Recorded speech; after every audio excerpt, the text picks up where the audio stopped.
दोस्तों, आजकल के इस फास्ट जीवन में हम कुछ इस तरह भटक जाते हैं कि हम किसी एक चीज पर फोकस नहीं कर पाते। सोशल मीडिया नोटिफिकेशन से हम आसानी से भटक जाते हैं। हम किसी भी काम को बड़े ही उत्साह के साथ शुरू तो कर देते हैं, लेकिन किसी नई और चमकदार चीज के आकर्षण में उस काम को तुरंत छोड़ देते हैं। गौतम बुद्ध की इस कहानी के जरिए आइए जानते हैं कि हम इस समस्या का हल कैसे निकालें। बहुत समय पहले की बात है। किसी गांव में एक सम्राट था। उस सम्राट के पास सब कुछ था।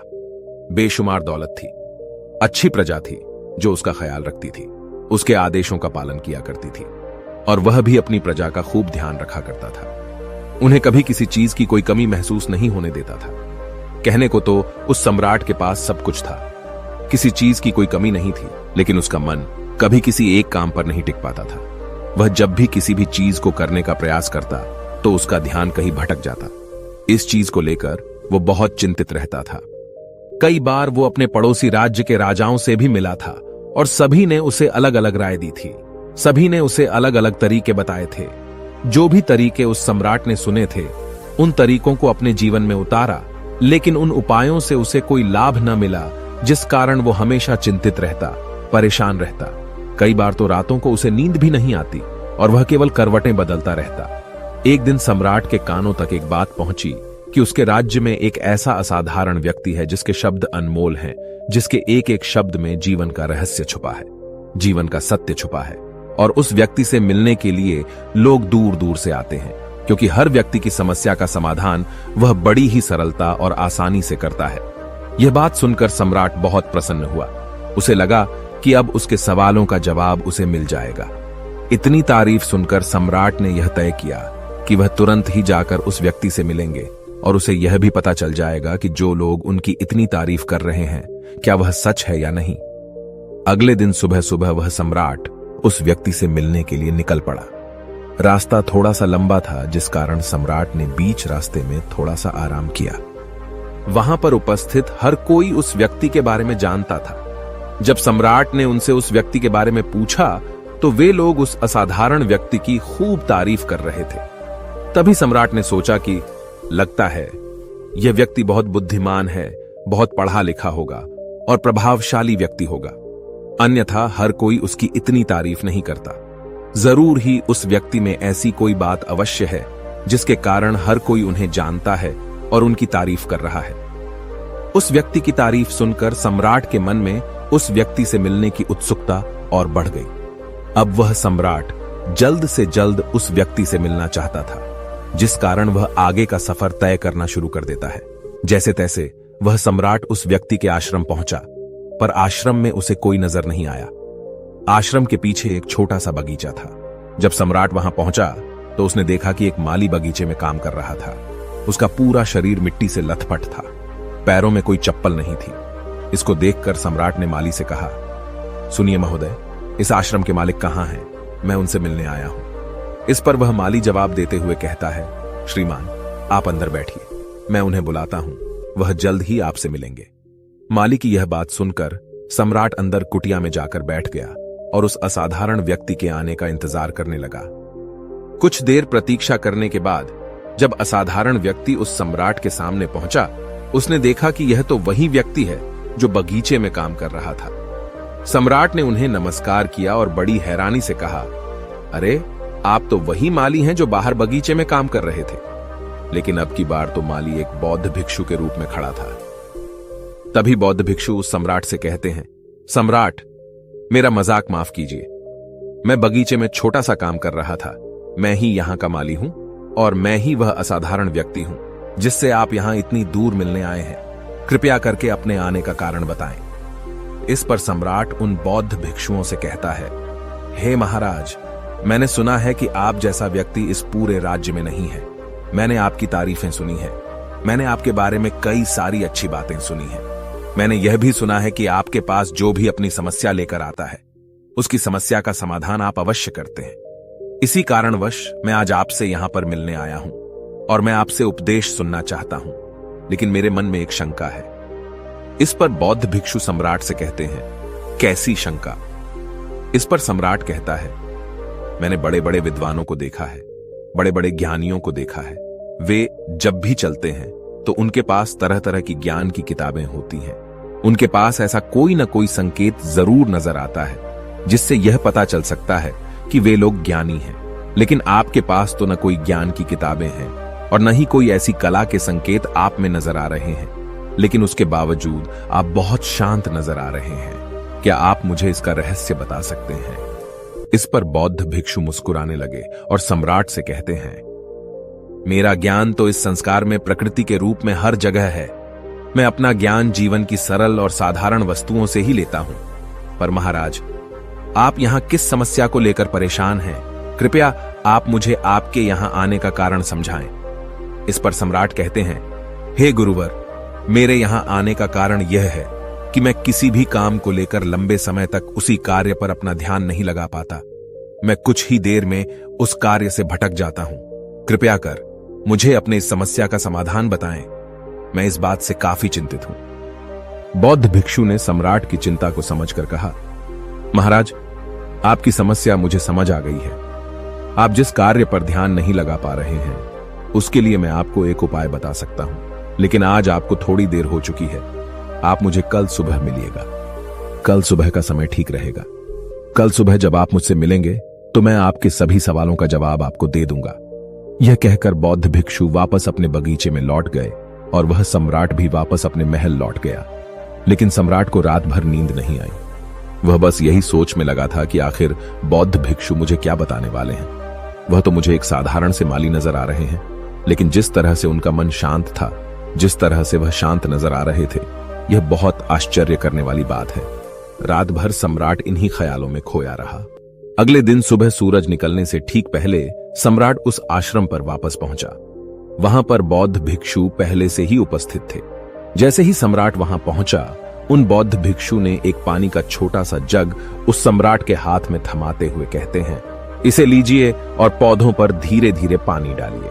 और ऐसा करते करते यह आपके सामने पूरे 15 पौधे हैं।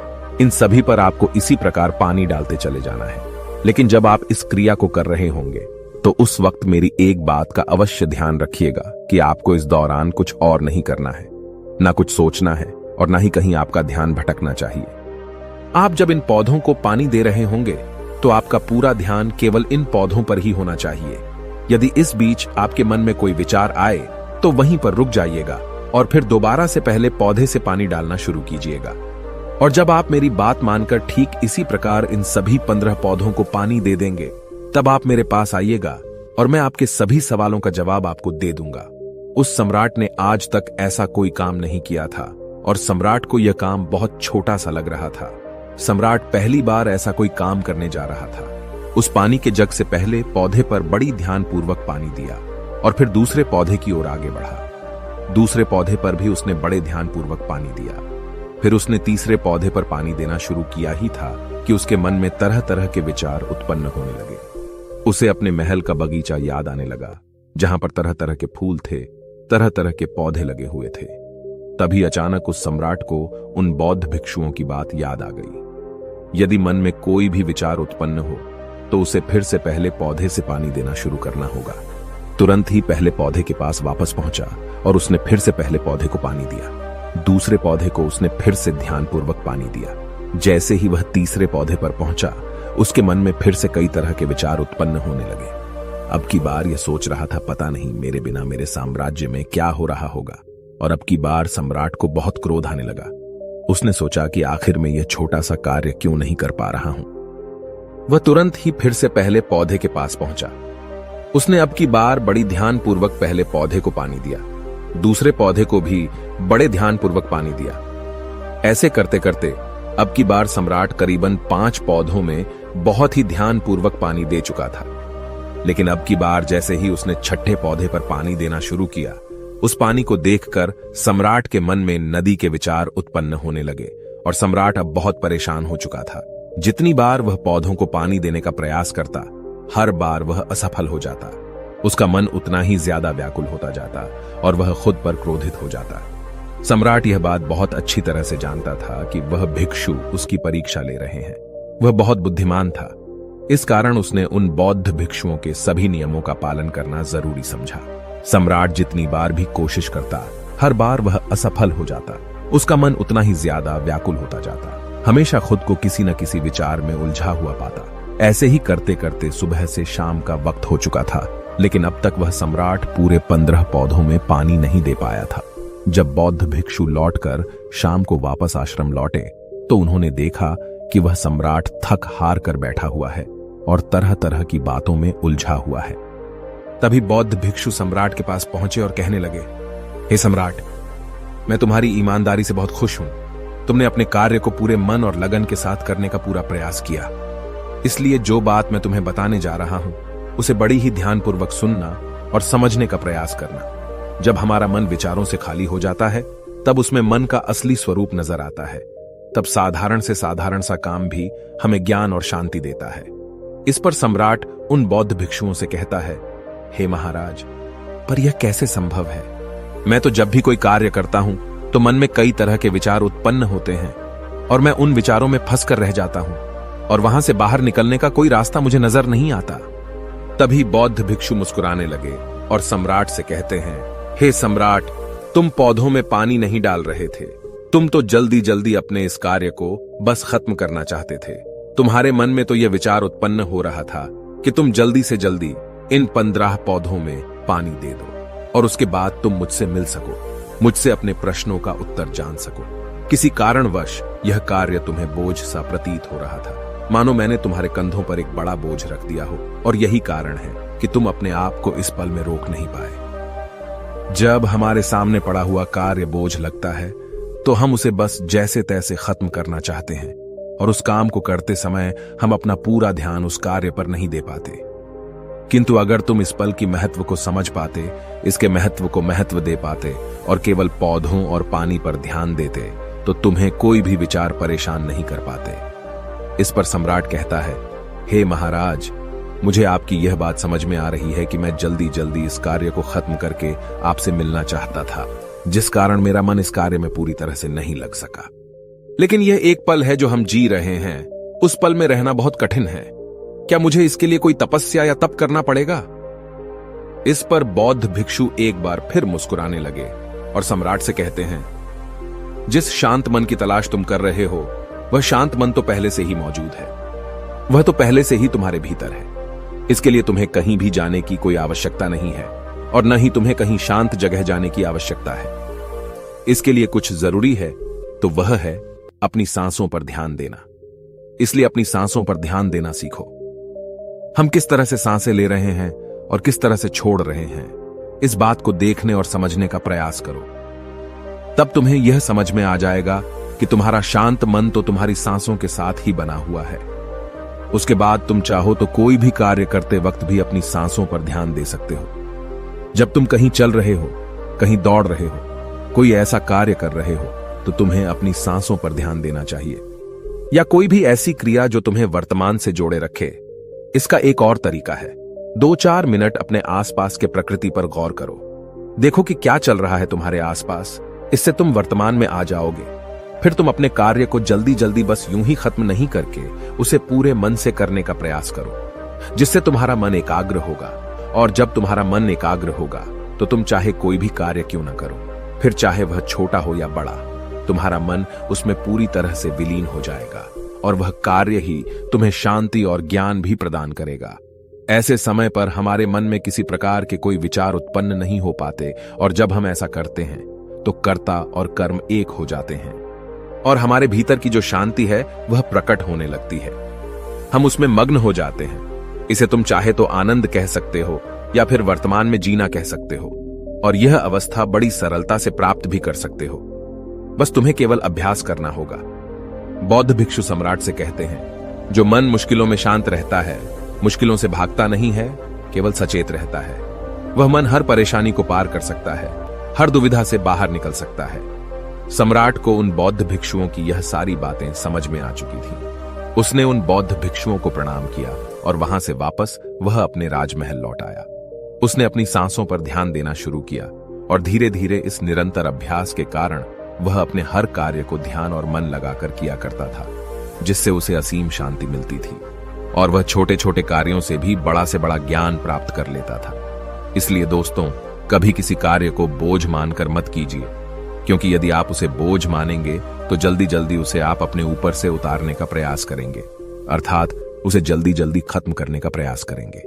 लेकिन इस प्रयास के दौरान आप जो भी कार्य करेंगे वह पूरे मन और लगन से नहीं हो पाएगा, और ऐसे में आप उस कार्य को जो अंजाम देना चाहते हैं, हो सकता है कि आप उसे अंजाम भी न दे सकें, और इसी कारणवश आपके मन में तनाव भी पैदा हो जाता है। हम चिंतित रहने लगते हैं, परेशान रहने लगते हैं, क्योंकि जो अंजाम हम उस कार्य को देना चाहते थे, अंजाम हम उस कार्य को न दे सकें।